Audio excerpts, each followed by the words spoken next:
నమస్తే and welcome to hit TV. ఎన్నికలు సమీపిస్తున్న వేళ ఏపీలో రాజకీయం రోజురోజుకి హీట్ ఎక్కుతోంది. కొత్త వ్యూహాలతో ముందుకు సాగుతున్నారు నేతలు. అయితే తాజాగా టీడీపీ జనసేన తొలి జాబితాను విడుదల చేశారు. మరి ఈ నేపథ్యంలో కీలక నియోజకవర్గం నుంచి పవన్ పోటీ చేస్తారనే వార్తలు వినిపిస్తున్నాయి. ఇంతకీ ఆయన ఎక్కడి నుంచి పోటీ చేస్తున్నారు?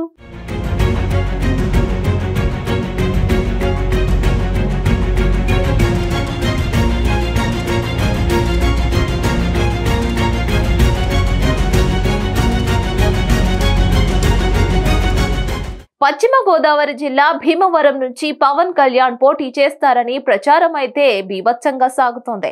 భీమవరం నుంచి 2019లో పోటీ చేసిన పవన్ ఈసారి కూడా అక్కడే పోటీ చేసి గెలవాలని, ఆ విధంగా వైసీపీకి రిటర్న్ గిఫ్ట్ ఇవ్వాలని భావించారని అంటున్నారు. అలా జరగాలంటే కూడా జనసేన సైనికులు కోరుకుంటున్నారు. పవన్ భీమవరం నుంచి పోటీ చేస్తే 1,00,000కు తగ్గకుండా మెజారిటీ ఇస్తామని కూడా చెబుతున్నారు. పవన్ కూడా ఇటీవల భీమవరం వెళ్లి లోకల్ లీడర్స్ తో సమావేశమయ్యారు. అదే విధంగా టీడీపీ నేతల ఇంటికి వెళ్లి వారితో కూడా మాట్లాడారు.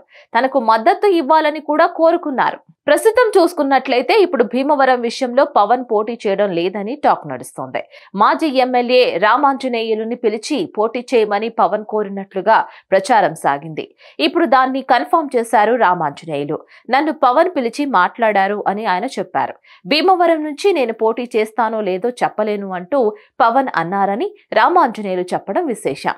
మీరు పోటీ చేస్తారా అని అతను అడిగారు అని కూడా చెప్పారు. అయితే తాను పోటీ చేయడం కంటే పవన్ చేస్తేనే బాగుంటుంది అని చెప్పాను అని రామాంజనేయులు వెల్లడించారు. ఒకవేళ పవన్ పోటీ చేయకపోయినా ఎవరు పోటీ చేసినా తన మద్దతు ఉంటుందని ఆయన వెల్లడించారు. ఇక భీమవరంలో కీలక నేతగా 2009లో ఎమ్మెల్యేగా గెలిచిన రామాంజనేయులు తాను జనసేనలో చేరతాను అని చెప్తున్నారు.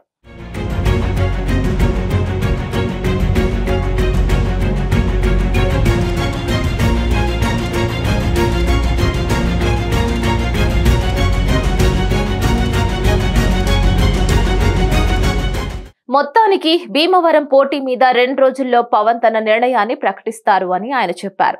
మొత్తం మీద చూస్తే పవన్ భీమవరంలో పోటీ చేయడం లేదా అన్నది హాట్ టాపిక్ గా ఉంది. ఒకవేళ ఆయన పోటీ చేస్తే మద్దతు కోసం రామాంజనేయుల్ని పార్టీలోకి తీసుకుంటున్నారా అన్నది మరో చర్చ. ఏది ఏమైనా పక్కా లోకల్ లీడర్ గా మాజీ ఎమ్మెల్యేగా ఉన్న రామాంజనేయులు జనసేనలో చేరితే మాత్రం అది ఆ పార్టీకి చాలా బలంగా ఉంటుందని అంటున్నారు. అంతేకాదు అక్కడ పవన్ పోటీ చేసినా ఆయనకు జనసేన నుంచి సొంతంగా మద్దతు దొరుకుతుందని, గెలుపు కాదు మెజారిటీయే చూసుకోవచ్చునని అంటున్నారు. దీనిపై మరిన్ని అప్డేట్స్ కోసం please like, share and subscribe to hit TV.